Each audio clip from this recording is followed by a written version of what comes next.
Welcome to the RV Repair Club and our live event. It's Thursday night, 7 o'clock. And before we get started with the questions, I got to tell you a little story about my sister-in-law. She went out there. In fact, we're going out on Sunday. And last time we were out there, she was all excited about the new Apple Watch she got. It was Apple Watch this and Apple Watch that. And I know how many of you actually have an Apple Watch, but I just got mine. And I don't know about you guys, but I get no reception at all. But the taste is wonderful. So maybe I'm doing something wrong. Probably should stick to RVs, right? Sorry, had to do that. So welcome. The first question we got in, Angie read it to me. It was somebody that has a problem with some condensation on the inside of their RV and wants to know if they can just take the wallpaper off the inside paneling and put in new wallpaper, or do they have to take everything off?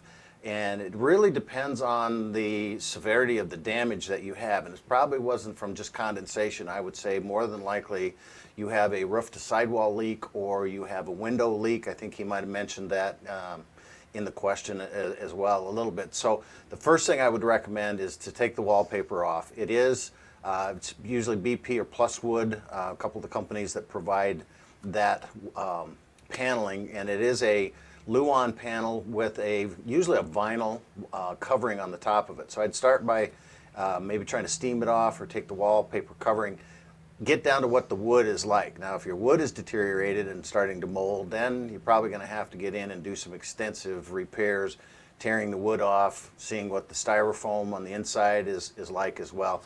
That's getting into some pretty heavy repair work. So start by taking that wallpaper off and see what you got inside for a surprise. So how about the next question? The next question is from Randy, and he asks, what do you do when the black lever to open and close the tank is stuck open? Oh, okay. So it's either the wastewater, black, or the gray water. Did it say which tank? But just said the black handle. Okay. The black lever. Yep. So that's typically a Valterra company that provides that. There's a few newer ones that it didn't say what year that was, but Valterra is one of the best known valves in the industry. And the way that works, it's one of two ways. You either have the valve with a rod that pushes the spade, slides in and out and opens that valve, or that rod, that handle you have could go to a cable that goes clear over to the other side. So you have to identify which type of situation you have. If it's a trailer, a lot of times the trailer will have a cable that goes to the actual valve itself. Now, if it's the cable one and it's stuck open, then you have to follow the cable back and find out, did the cable break? Does the handle even move in and out, first of all? But if it's stuck open and it will not go in and shut that valve, then you're probably going to have to take that whole valve assembly apart and put in a new valve. It's not a really difficult procedure, but it does take quite a while, and it all depends on how much access you have. I guess the other thing I would do is I would maybe start with a little bit of silicone spray. You don't want to use WD-40. That will clean off the lubrication that's supposed to be on there. You want to use a little bit of silicone spray that's fast drying, and just spray that in there really generously and just see if you can't move that and work it in and out a little bit. Otherwise, you're gonna have to remove it. Okay, David Rico says that he has a 2006 Keystone Raptor, toy hauler model number RP3018. Says that he noticed after a few days of using the shower that he thinks the gray tank starts to leak water. Is this fairly easy to repair or change out? Okay, well, first of all, David, thank you very much for the make, the model, the year. We very seldom get that, and it's really important because the RV industry changes so much, even within a model year. I tried to get some wiring diagrams from Keystone just a few weeks ago, and they said due to the rapid changes in our line production, we don't have wiring diagrams, or it was plumbing diagrams, and that's fairly common. So again, thanks for the make, model, and year. It really depends on where the leak is at. You got to identify your gray water tank is going to be down underneath, and I'm not sure where you're noticing the leak.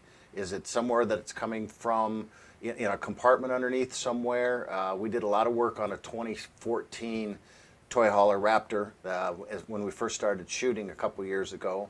Didn't do much in the shower area, but we did some gray water, stuff like that. So first thing I would do, if it's in just the plumbing, coming down from the tank to the valve, that's fairly easy to repair. Something else I would take a look at, if it's a 2016, check your shower basin really well. It might be that you have a slight crack in that basin that's allowing some of that water to go down into the compartment.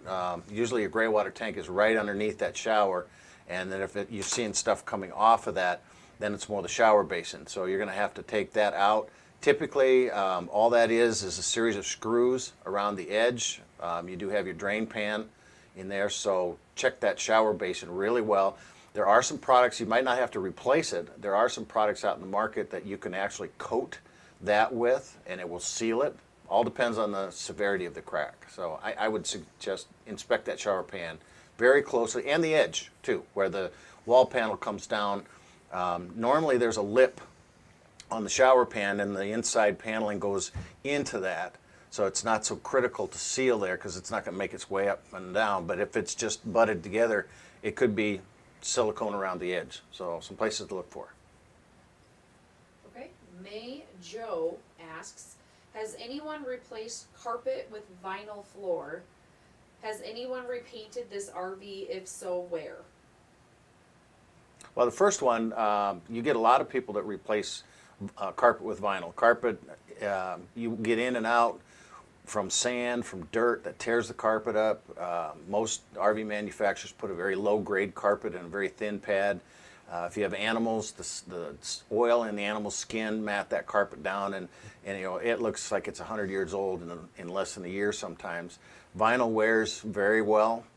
We just did a project that'll be posted here very shortly where we took carpet out of a 2002 Winnebago Brave, and we put in infinity woven fabric, luxury woven fabric that's in a lot of pontoon boats and highline boats, and it went down beautiful. We'll get some pictures here hopefully pretty soon, and it was a fairly easy project to do.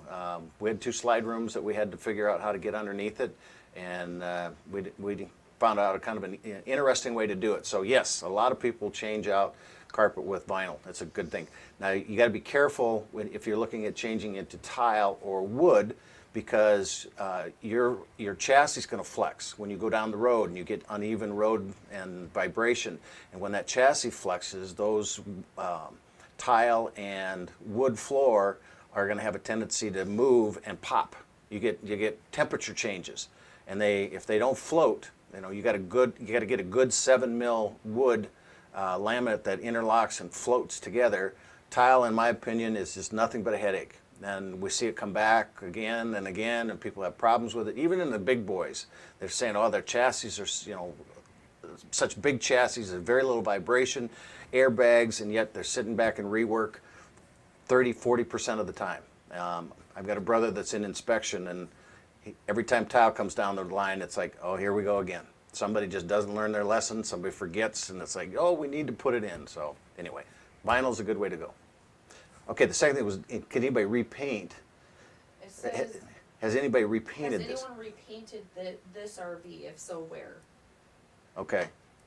And I don't know if you're referring to a specific one you have, but you can get an RV repainted. There are several places that specialize in it, but I would definitely get somebody that's familiar with RVs and the fiberglass that's on it, because the prep work is crucial to get that the gel coat off of there that may have UV radiation or UV degradation to it. There's a company called CDI that does a lot of painting.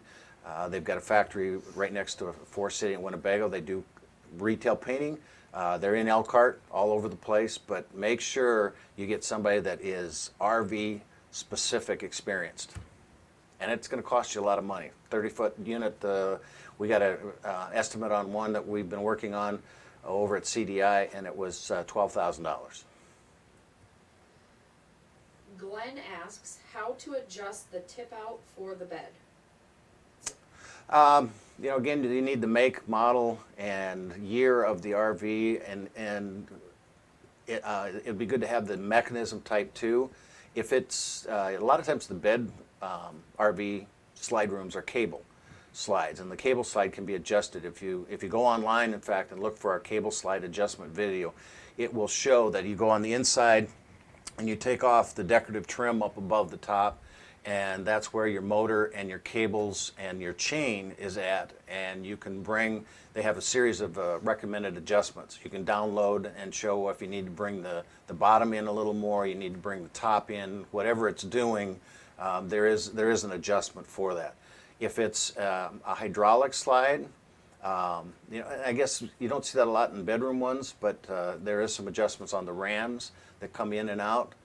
There's also Swing Tech, and Swing Tech is the type that has little teeth tracks along the top and the bottom, and there's motors in those, and there is an adjustment for that. So if you can identify the type of unit you have, typically, chances are it's a Lippert. If it's a cable slide, there is a Lippert cable, but there is a BAL AccuSlide. But both of them are pretty close to the same adjustment, so you should be able to go on their website and find that exact adjustment procedure. Virginia asks, she has a 2004 Damon Baybridge FK38 park model. She says rainwater is getting into the rig via the venting in the lift up door of the water heater. The water goes onto the floor under the water heater and eventually exits out to the carpet in the living room. We have definitely determined that heavy rains splashing over the roof is getting water in via dripping down over the vents. We put a piece of door to deflect the rain, and it works great, but the door gets aluminum flashing the length of the door over the vent. Above the extremely hot now, and I'm concerned about it creating a fire hazard. Okay, so Thanks for any suggestions. well, the first thing I would do is see if you can't divert that rain coming off the side of the unit. Maybe put a drip rail up along the top. I don't know if your Damon has that. Most manufacturers now are putting an awning rail that acts as a drip rail as well. So it's right up at the top where the roof meets the sidewall, and it channels everything towards the ends with these little spouts that bring the water out, so it doesn't get on your patio, it doesn't get on the sidewalls of the unit and stuff like that. A lot of that stuff coming off the roof will etch glass because it's got chalking coming from the roof area. The other thing that I would suggest is and maybe it's just in the way you level your coach. Sometimes you can level it and just put it slightly forward so it's still within the bubble of your refrigerator. You want to make sure you've got that refrigerator bubble within that circle and it's comfortable inside, but by having it just a slightly bit lower that you won't notice in the back end, water will run away from that area you're having trouble with. And then the last thing I would do is I would take that water heater out and reseal it. By putting that flap over the top of it, it sounds like you've added some kind of a little splashway or something over the top, the width of the door, and by doing that, you're trapping that heat that's supposed to be coming up, and it's getting very, very hot, and you could do have some issues with your sidewall. So I would take that water heater out and just get it all resealed. Put some butyl tape around it, and then some sealant that's designed for your sidewall material, which is probably fiberglass. David asks, is there a better way to wire TV coax so the use of either satellite or cable is easier? Coax. Coax, sorry. Yep. So you want to use an RG6, and I'm not sure if there's a better way, not knowing what kind of vehicle you have or setup you've got right now. Most manufacturers have they have a coax connection down in the service center, so that when you go to a campground, if they have cable, you can hook up to a cable, or if you want to use a portable satellite receiver dish like the Winegard that we've been featuring a few times in this one, you can hook up to that and it goes up to your entertainment center. So I would say that if you don't have something right now, probably the best thing to do is find a place that you can mount an exterior coax connector. And you can get those at any home improvement stores. It's just the small little plug-in. It's got a little plate. And then you need to find a way you can route that coax up into an area close to your TV, whether it's an entertainment center or a compartment. Again, I don't know what kind of rig you have, trailer, whatever, you know, and put that into a distribution center. There's several of them out there. I'm not sure who Winnebago's using at this point, but Weingard has them, where you bring your feed from they call it auxiliary, and then you bring your feed from your antenna, and then you put it, if you have a DVD player, I almost said VCR, that'd be a really old RV, but each one of those goes into the back of an entertainment center, and then you just push the button that you want to use. The newer TVs, you can actually put 3 feeds in the back of the TV and then just go TV antenna, HDMI 1, HDMI 2. So if you have that set up, you can do that as well.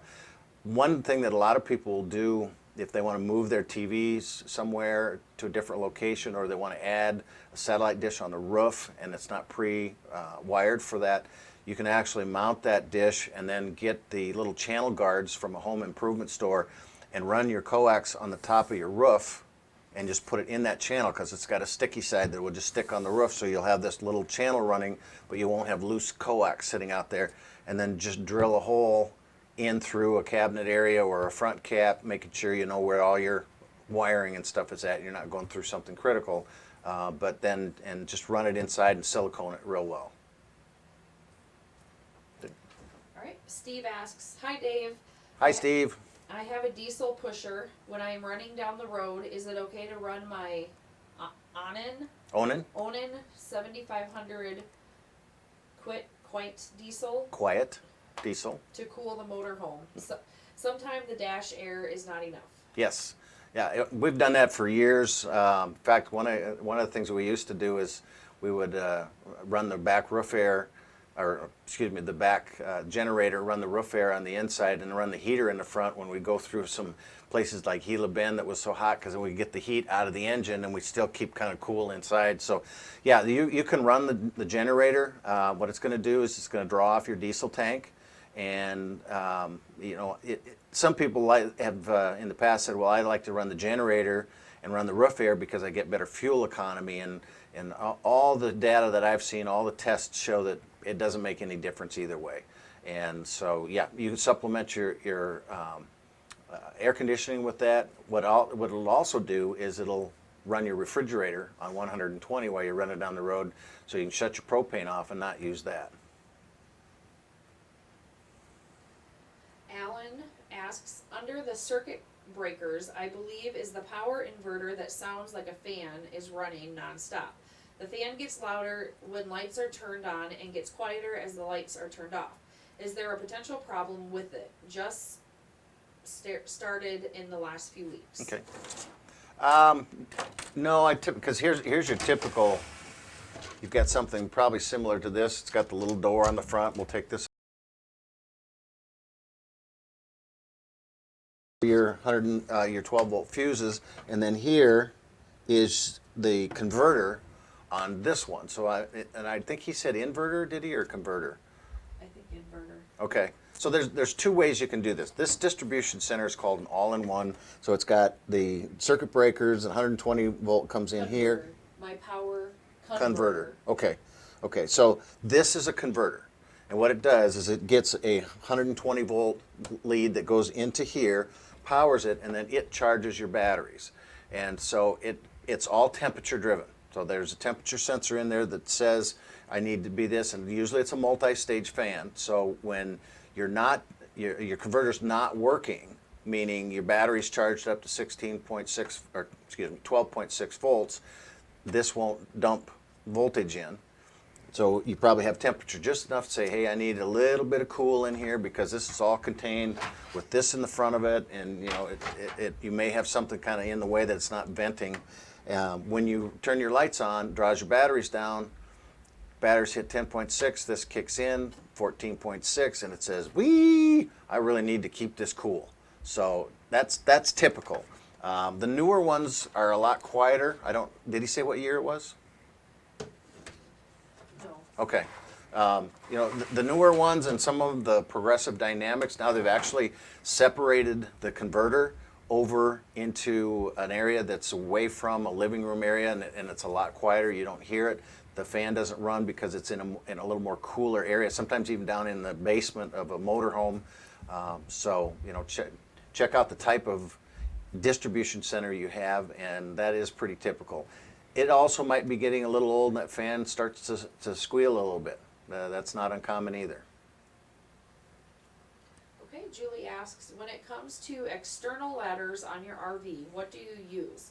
What's your preference on the matter? Got quoted $800 plus one recently and was surprised and not particularly happy about it. You know, there's a wide variety of ladders that are out in the market and aftermarket. You know, the thing I look at is how often do you really get up on top of the unit as far as your ladder. The other thing you have to look at is what type of unit you have and structure in the back. I do like the ladders that are permanently mounted that you know, go right into the back wall and have support into them. Then it makes a good solid base to go up. But there are some ladders that if you don't get up on the top of the roof very often, they have a little hook on the top of them that you connect at the top. You leave them inside your compartment. If you have room for them, you put them up. Very inexpensive. You just hook up to the roof rack on the top. $800 seems a little high, in my opinion. We've had this question a few times on what we recommend, and I've done some research, and there's several companies out in the market. I would suggest checking with the guys down at McBride's Service and Storage and Parts. You can go to www.getrvparts.com, and they have a wide selection of ladders available out in the market. There's others like E-Trailer and stuff out there too, but I would shop around a little bit and take a look at some of those permanent mounted ones if you're going to use it a lot.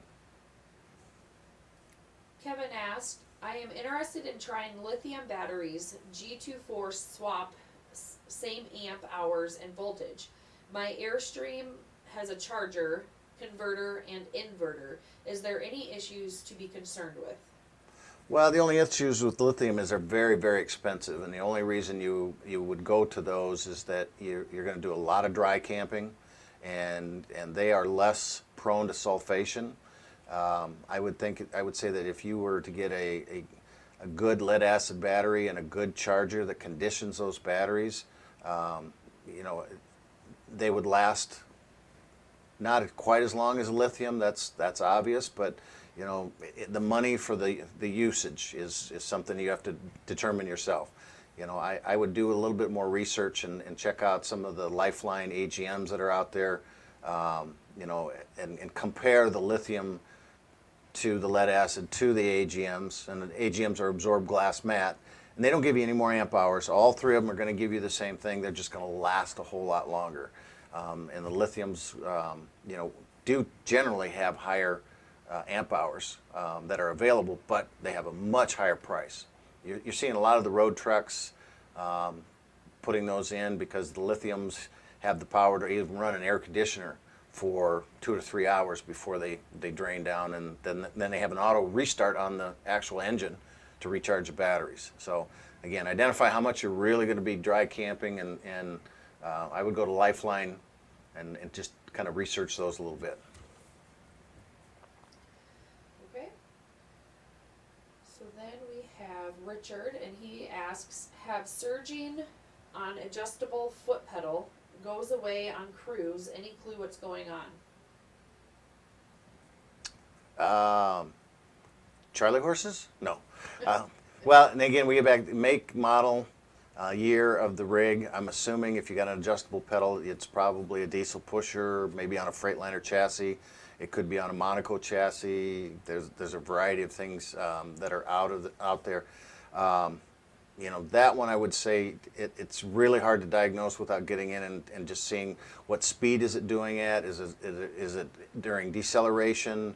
You know, read the question back to me again, just a little bit to see what, you know, if there's a pin. It says have surging on adjustable foot pedal. Okay.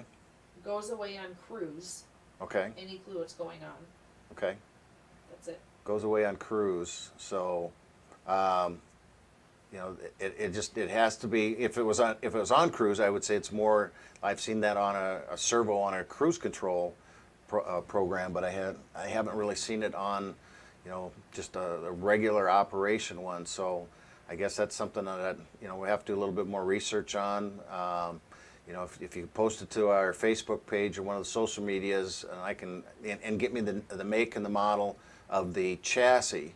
I can get with Freightliner. If it's a Monaco, they have the Roadmaster chassis. So, you know, there's a variety of different components out there. I have not heard of that though, but you know, it's a big industry. So hopefully we can help you out with a little more information. Okay. Key asked, what is the best affordable product for blanketing a roof? Well, and there's a variety of different materials that are used for roofs, so I'm not sure what stage you got to determine if you need to blanket the roof or if you just need to recondition the roof with you know, cleaning and a conditioner and then resealing the edges of it. To me, you know, I've done a lot of research on roofs over the years, and when I was at Winnebago, we went to fiberglass roofs. They're more expensive. It's a good product, but the other products out there work very well as well. One of the things that I've been very impressed with here lately is the Dicor roof reconditioning program. It's you know, it's kind of a rubber-based roll-on roof that looks, and we have not tried it. I have read many forums where people have put it on some units that were way past conditioning or reconditioning and loved it. So I would say go to Dicor Products and take a look at their roll-on reconditioning. You just do it with a regular paint roller and a you know, extended stick and just roll the thing on, and it kind of coats the whole thing. I've seen a couple other products that have been at the shows lately, but they just started showing up. I haven't seen much expertise on them. I know Dicor is probably one of the best experts on roof care, materials, and maintenance. Keith asked, we have a 2004 Winnebago Vectra. When the slides are in and we make some turns, the top portion of the larger slide, which includes basements, seems to creak and jump, but slide remains flush. Is it okay? Yeah, I think what you're getting is you're just getting a little bit of fatigue out of that unit. One of the things I would highly recommend that you do is every time you bring your slide room out or in, level the coach first, get the stabilizing jacks down on it. What I've seen is that a lot of times people pull into the campground, they bring their slide rooms out first to see if they fit, and then they bring their jacks down. Well, your chassis is twisting like this, and then your sidewall twists, and then you bring that room out, and it's like that bad drawer that gets jammed all the time. And the more you do that, the more you fatigue or wear on that room. You know, I worked at Winnebago for 15 years. My dad still does tours there, and my brother is inspector. And when I left Winnebago, I took the blinders off to see the rest of the market in there. But I still think they make one of the best products on the market from the shows I've gone to, the people I've talked to. So that slide room probably is going to creak a little bit. What I would suggest doing is to call their owner relations department. Winnebago has a fantastic department. Ask for Troy Swearingen. He's going to kill me for saying that. He knows his stuff, and I have talked to him many times. I still talk with the dealers, and I've seen no issues with those slide rooms as far as, you know, failing or problems with them. I think it's just a little bit of fatigue, and as you move that thing, you know, one of the things you might want to try is to lubricate those seals up real well. Protectol makes a new lubricating spray that you can just go in and condition that seal. So it might be, you know, binding it up just a little bit as it tries to go in, and you're getting some, you know, resistance. Okay. Next we have Chief asked, are bolt-on trailer shocks worth it? Bolt-on trailer shocks. You know, I guess it really depends on, you got to go get the unit weighed first. I see a lot of people that come in and their rigs are bouncing up and down and they're swaying and all kinds of stuff, and they decide to go in and add an aftermarket something before they ever weigh the coach. You need to go in and weigh the rig. Go to a CAT scale. Go to catscale.com. You'll find them at any Flying J's and Pilots. They're the platforms. Find out how much weight is on that axle first of all, so you know you're not going over the gross vehicle weight rating, GVWR.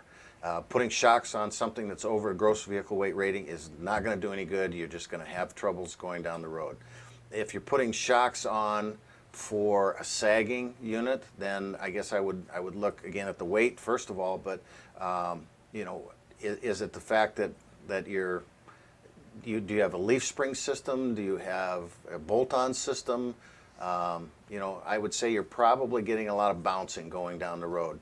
So before I would put shocks on, I think I would probably look at a stabilizing bar and weight distribution hitch. We just did a new one on Campco the other day, and I went and picked up a 6,000-pound trailer from Litzon's RV in Forest City, and I just want to do a shout out for Litzon if anybody there is watching. Thank you very much. They let us use a travel trailer, a used travel trailer, and being in Winnebago country, it was nice to find some diversity. But when I picked that unit up, my truck has a towing capacity, safely towing capacity, of about 9,500 pounds. And this was a 6,000-pound unit. I weighed it. It bounced all the way back from Forest City to Clear Lake, about 20 miles, swaying, and I thought, wow, that's just amazing. We put this Campco weight distribution hitch on it, and I think it was the R3 because we didn't have to go heavier, and it just drove like a dream. We'll probably have that video out here in a few weeks available to show the comparison of the two of them, but I would look at a weight distribution hitch a little bit maybe before springs, because springs are kind of a band-aid. Bucky asks, do you have any advice on repairing shorting light fixtures in your RV travel trailer without electrocuting yourself? Well, you probably won't electrocute yourself because the lights in your rig are going to be 12 volts, so that's pretty low voltage. And you know, the first thing you need to do is disconnect the battery, take the light fixture out, and just bench test it. You know, find out, is it the fixture or is it the wiring coming up to the lights? I would probably venture to say it's the wiring coming up to the lights. What happens with these rigs is that you get power going to the light from the 12-volt source, and then they ground somewhere in the chassis. They don't do a dedicated ground all the way back to the battery or to the chassis where the battery is connected to. They do it somewhere else, and they're relying on all these joints and all these welds and stuff to transfer, to provide connectivity to that. So I would say the first thing I would do is pull the individual lights out, bench test them, and just see. And I guess when you're saying shorting, I don't know if you're blowing a fuse at the distribution panel, because all those lights will be on a fuse in here, or are you blowing the bulbs at the light fixtures? But typically ground is a pretty big culprit. So you can do it pretty easy. It's just a matter of you know, unhooking the negative cable, take the light fixture off, disconnect the wires, get another battery, and just, does it work? You know, and in what circumstances does it short? You know, does it do it right away when you're doing it? Then you should be able to find that. Sometimes it's just we call them gremlins. You know, if it does it and you don't know why, it's just all of a sudden this one shorts and 6 months later it shorts, but there's no consistency. It wasn't only when I'm running the air conditioner, or only when I'm running, you know, something else. And again, you know, the air conditioner and all those other things are 120 volt, so they're not going to really affect your 12 volt as much, you know, in that rig. All right, next question. It says Stugee or Stugee. He asks, is it a good idea to run the generator while going down the road in order to use the cabin AC in hot weather?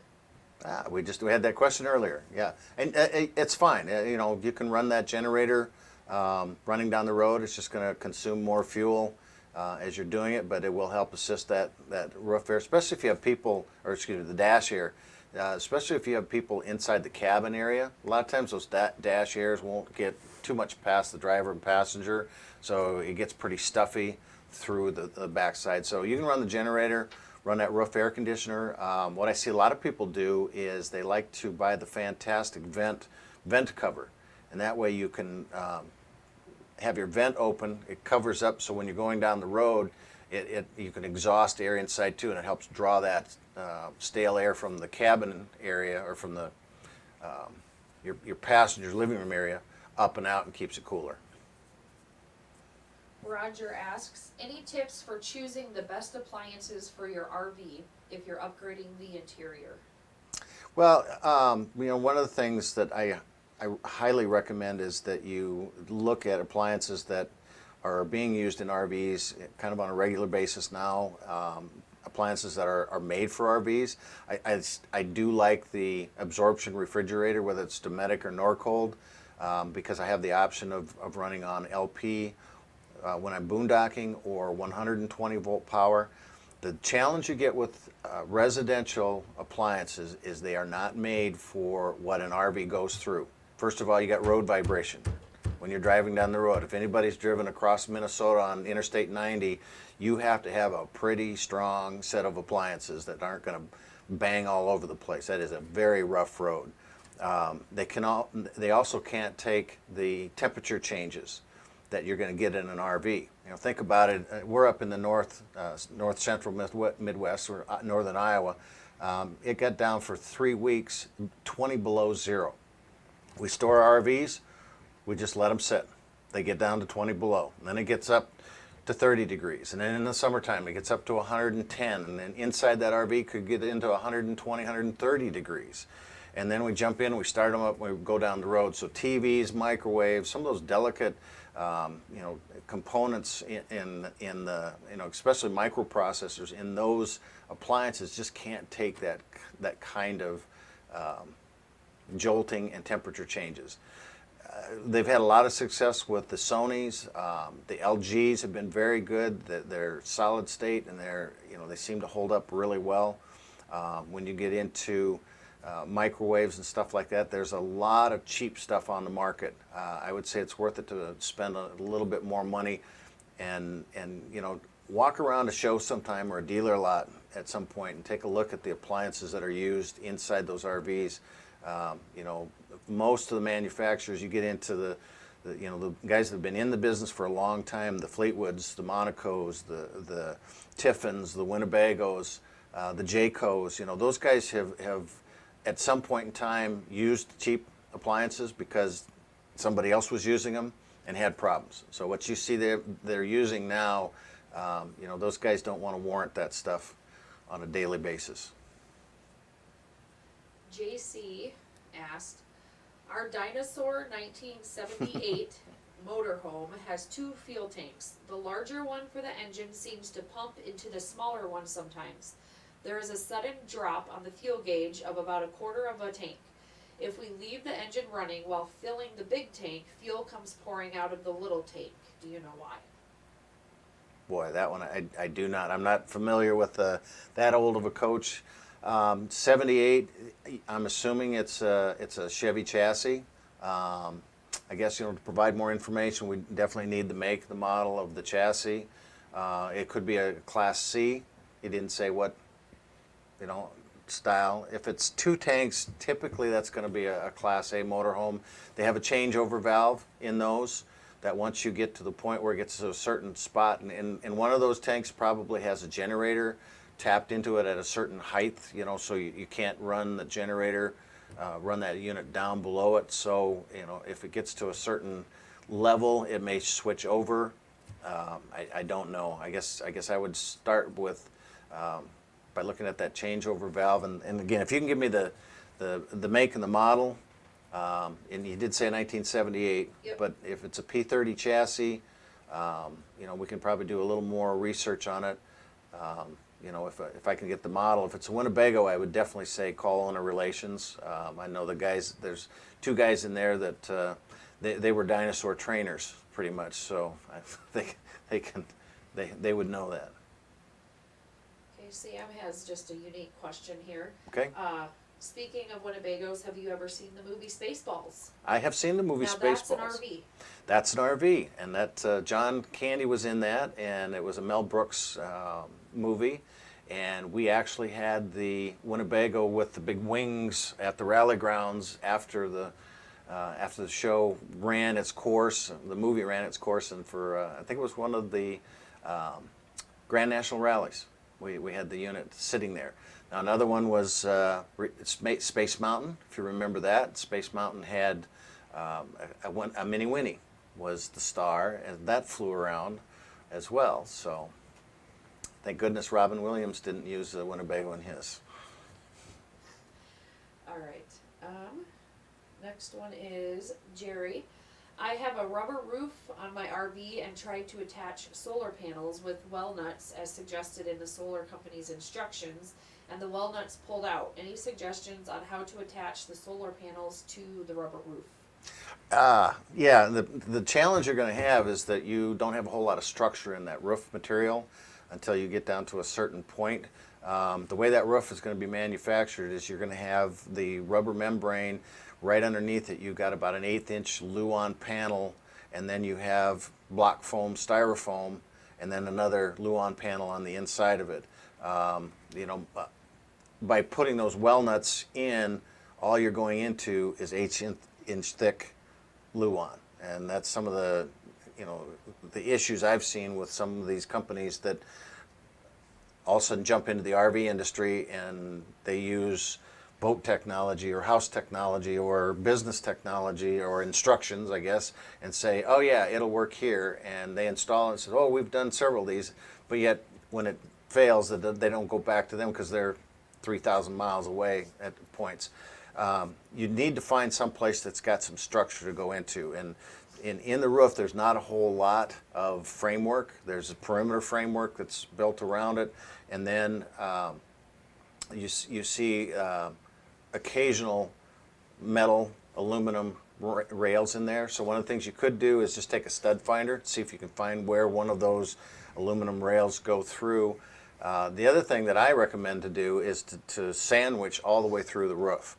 And to do that, you're going to have to go through and put a plate or a washer on the inside with one of those little cap nuts or something, but then it's exposed. So if you do that off to the side where you have a cabinet, then you can put it in, and that sandwiches the whole thing and holds it in place.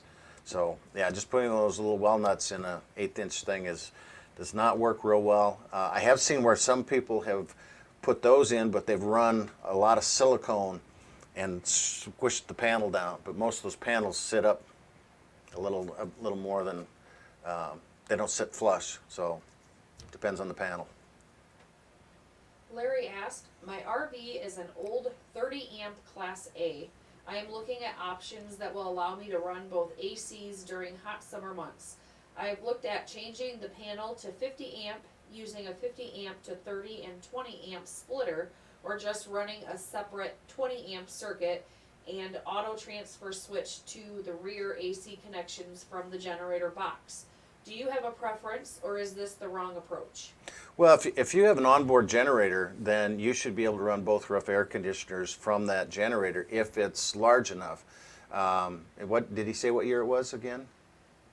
He said it was a 30. He just said it was a old 30 amp Class A. Okay. Well, and the reason I asked the year, because up till about 90, 92, I think it was, the roof air conditioners were drawing 18, 19 amps each, and they're taking a lot of power. And the newer ones are more efficient after that, and they're running about 14 amps at maximum capacity. If you have a typical Onan generator, 30 amp circuit, you have two circuits on that generator. You have a 30 amp circuit that goes to the front distribution center, and then probably inside your rig you have a switch that says front or back roof air, because you can only run one roof air off a 30 amp circuit while you're running other things inside. You got your refrigerator's going to run 8 to 10 amps. You got a TV, things on your outlets, all that stuff's your converter. Your converter kicks on, that could run up to 9 amps. So you could easily go over 30. That's why you got that switch inside typically that says I'm going to either do the front or I'm going to do the back. However, if you put that to the front air conditioner, you have a second circuit on your generator that's a 20 amp circuit that goes directly to the back roof air. So if you look on the side of your generator, you have an Onan or a Generac, maybe a Kohler. They were in the market for a little bit of time, but typically Onan. And so you look on the side and you'll see 30 amp and 20 amp. That 20 amp goes up to that back roof air. So I've seen a lot of people that they don't realize that that circuit's there, and the breaker's tripped, and so they end up not realizing they run both roof airs.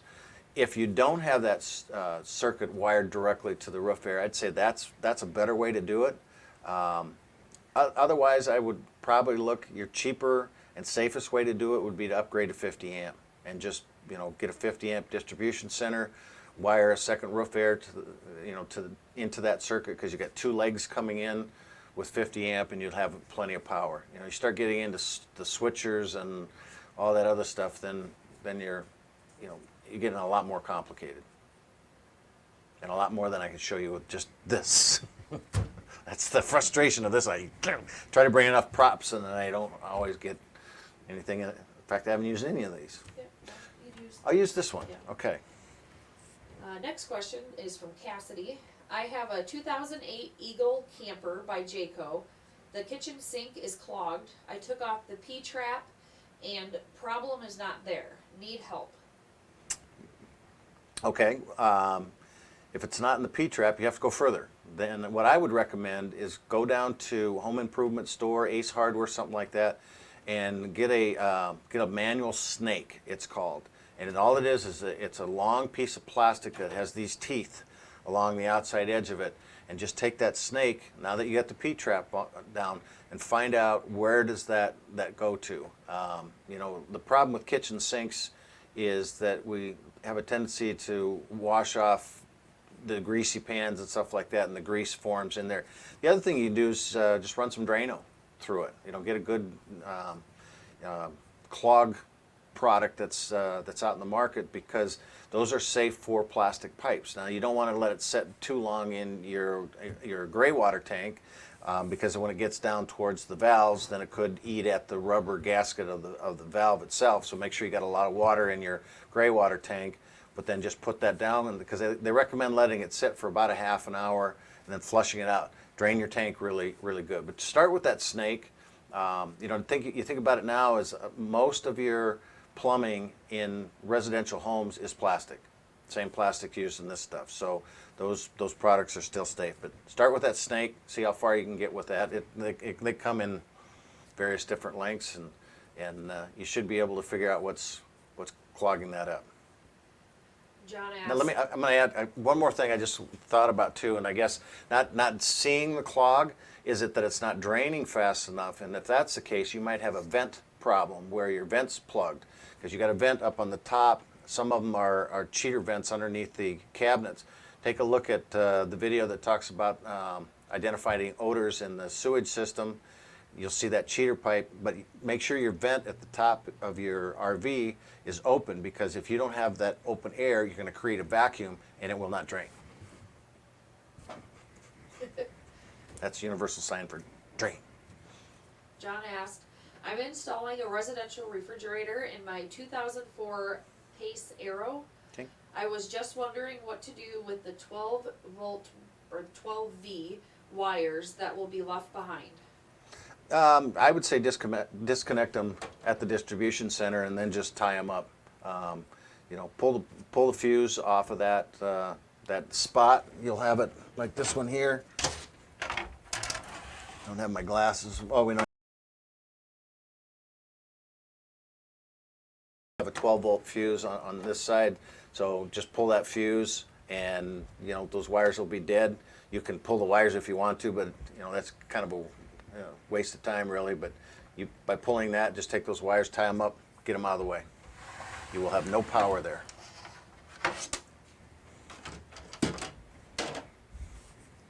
Okay, Clara asked, every time that we turn on the heating furnace, there is an awful sewage odor that comes through the vents. We have plenty of sewage treatment chemicals in the tank. My husband even went on the roof and checked the ventilation caps on everything, and all was normal. We just can't figure out what is wrong. We bought the RV used and just have been living in it for about a month. It is a 2008 Bighorn fifth wheel. Hope you can give us some answers. Okay.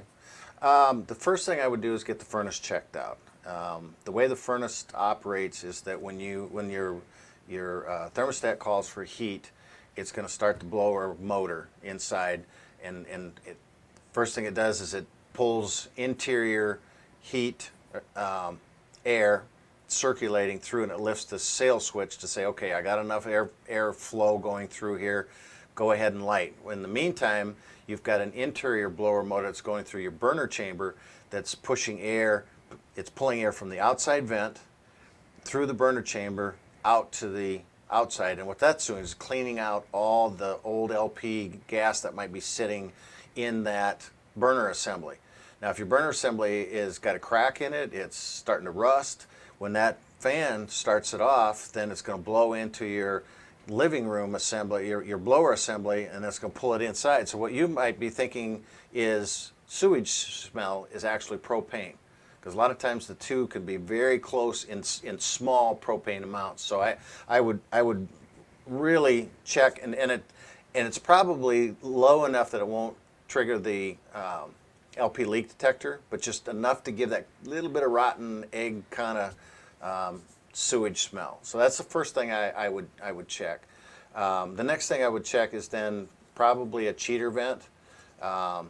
Is typical, and the cheater vent is a little vent that comes up from underneath it's either a black water tank or a gray water tank, and it comes up to a cabinet, and let's say it's like this here, where we've got the vents underneath here, but we have our kitchen cabinet here, so we can't have a vent that goes up to the roof like a normal vent does.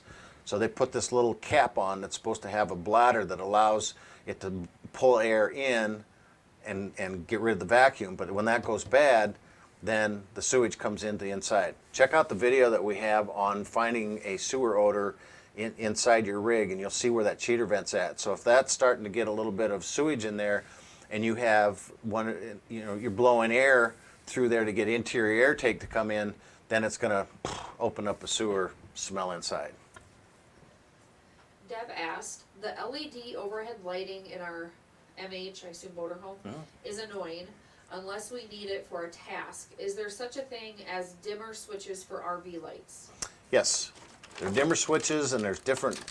I would suggest going to m4led.com. You can also get different temperature lights. You probably have the bright white. They have the soft is a lower temperature light that gives more of a gold color out to it. You have the medium, which I think is a 3000 intensity, and it gives more of a natural light. And then you go to the 5, which gives you that really stark light. So there are different bulbs that you can use, the LED lights, and there are dimmers that they also sell. M4 LED, great company. The guy's an RV owner, makes a fantastic bulb. It just flickered up there, so I'm going to have to get that changed. All right, so the next question is from Fran. My slider on my 2014 Forester is opening only partially. It opens about 2 inches only on one section of the panel.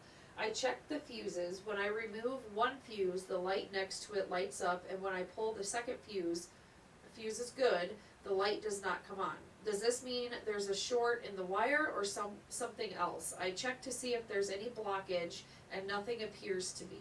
Thank you. Okay. Not knowing the type of slide mechanism, I would say probably what you've got is an issue with your motor.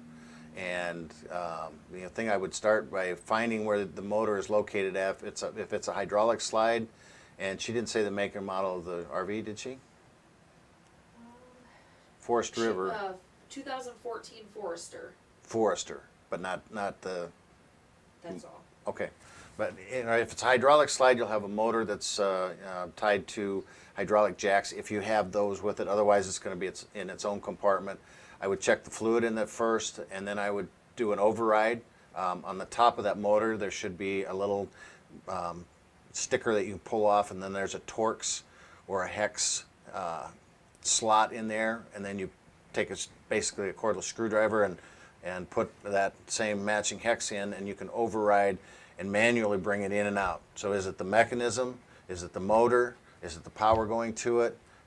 It's very possible a short, but if you can identify those things first and get the room to actually move. A lot of times what happens with those things is that when the motor starts to go out, and gets weak, it takes a lot more power to start up, and it gets started, and then it goes, and then it just shuts off. I guess, before any of that, the first thing I guess I forgot is that check your 12-volt power. This is a common issue with any component out there. Everybody thinks, yep, I got 12-volt power because the lights are working. Battery sulfate, very fast. Very few batteries out in the market, in the RV used market, have 50% power anymore. So they start to work something, and then it doesn't. Check your batteries, put a multimeter on it, check to see that you're at 12.6 volts when you start. Hit that switch, watch what that battery does. A lot of times if you see that battery drop down to 10.5, it can't hold a charge. It can't bring that system out, and you're going to get a fail code. Hey Gast, we have been full timing in our Cyclone 3950 for almost 2 years Iowa Cyclones. Oh no, the other Cyclone, darn. and are pretty scrupulous, apparently I need to go back to school because I can't read. Scrupulous about. Scrupulous. Thank you. Meticulous. Thank you. About cleaning and flushing our tanks. Hey, I get to use a prop. We use a tank treatment in our black tanks each time we empty the tanks and have never had an odor problem. The only thing is that our sensors show all the tanks are full all the time, even though we know they are not. Any suggestions? Yes, this is a very common problem in the RV industry because the way your tanks work is you have the positive of the power line coming in that's going to give you the level feed, and there's one sitting down towards the bottom of your tank, and this is black and gray water both, and then there's 1, 2, 3 on this other side. So as the fluid level rises, it creates an arc, so it creates a closed circuit that allows the power to go and say, I'm 1/3, I'm 2/3, I'm full, and then as it drains, it's supposed to create an open circuit as it comes down because there's no fluid there. Well, what happens is that on the side of your tank, you're going to get moist, you're going to get fluids, you're going to get toilet paper, you're going to get slime, all kinds of stuff that creates that arc across there and gives you a false reading. You can use, there's a couple different ones here. We got gray. Thetford has a variety of products. Level gauge cleaner is one right here that they've had out for many, many years, and they've got instructions where you just put it in, you let it go. The other thing I would recommend is if you don't have one, get a black water flush valve. And this is a valve that you basically drill a hole on the side of the tank that's going to face towards those probes, and it has, there's two different kinds. One has just a black plastic rotating deal, and it just throws water everywhere, high pressure everywhere inside, and cleans that tank really well and cleans those probes off. The other one has just a bladder deal, that it's kind of a hose almost that sticks inside. They have to be cleaned. That's the bottom line. If it continues to be a problem, one of the things you can do is SensaTank makes a probe now that is ultrasound. So all it is a pad that sticks to the side. There is no probe that sticks inside, so it can't get any of the gunk or slime or stuff on it. Winnebago's been using it now for probably about 15 years, 100% accurate. They are expensive. It's called SensaTank. They are about $250 to put these on, but they can retro to an older unit. Okay, this is the last question for tonight. Walter asks, it is taking 20 minutes to top off my fuel tank. I can only get a drizzle into the filler in my 2012 Coachman Concord E450 chassis. Mm-hmm. I think there is an obstruction about 2 feet into the filler pipe. have any idea how to solve this? Well, there's a couple different things. It could be a kink in the hose coming up. You know, the chassis manufacturer builds that with basically that fuel pipe coming up, that fuel fill just hanging loose. The manufacturer builds the box and brings it on and brings it around. So they could have kinked that. That's something you have to get down underneath and you know, just visually inspect to see what that filler tube is doing. The other thing could be is a vent tube. You know, those also have a vent tube that as you fill that tank, it allows the air to come back out. It could be your vent tube is plugged, kinked, you know, or just you know, got some obstruction in it. Usually it's just a kink. So either one of those, I would recommend that. He said a Concord, so I believe that's a Class C, and you should be able to. It's a Ford issue. If you can't find it yourself, that's a pretty common chassis used for vans, delivery, stuff like that. So you should be able to get a Ford dealer that's familiar with the van, that whether it's a 350 or 450, to be able to figure out which one of those two it is.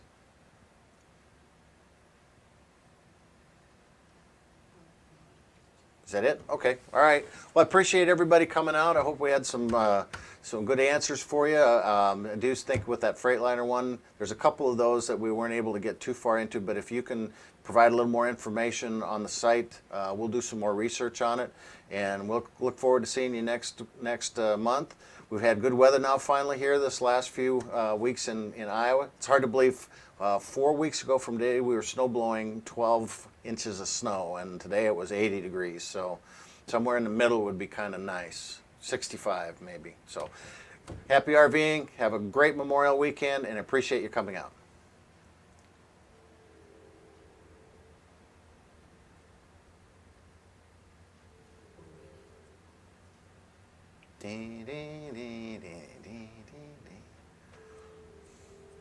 My answer is, what is RV? Gotta put my Apple Watch back on, go out and do my stuff.